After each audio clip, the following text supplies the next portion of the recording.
The new coronavirus is largely transmitted through respiratory droplets. So when someone who's infected coughs or sneezes, droplets that are released during the cough or sneeze are airborne for about 6 feet before landing on another person or another surface. And that largely is the major mode of transmission. But since viral particles can survive on those surfaces, it is possible that if you've come into contact with a contaminated surface and then go forward and touch your face, touch your mouth, touch your nose, touch your eyes, you could infect yourself that way.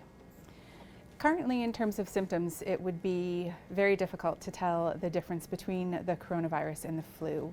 Early in the onset of symptoms, which for the new coronavirus tend to include dry cough and fever, those are symptoms that significantly overlap with the flu, and there still is a lot of flu transmission in our community, so it would be very difficult, nearly impossible, based on symptoms alone to distinguish them. There's no definitive data yet about the new coronavirus in terms of how long it can survive on surfaces, but based on what is known about other better characterized coronaviruses, it may survive on surfaces for up to 2 days, perhaps longer, perhaps shorter, and it also depends on the surface.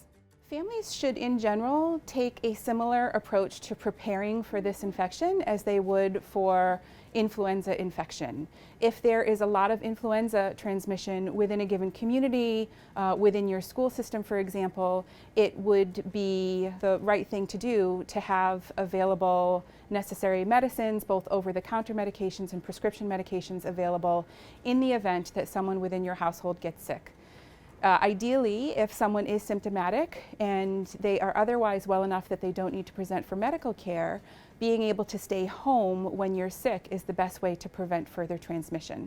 So having medical supplies, over-the-counter and prescription medications, and other basic necessities would be the best way to be prepared for potential coronavirus infection within your household.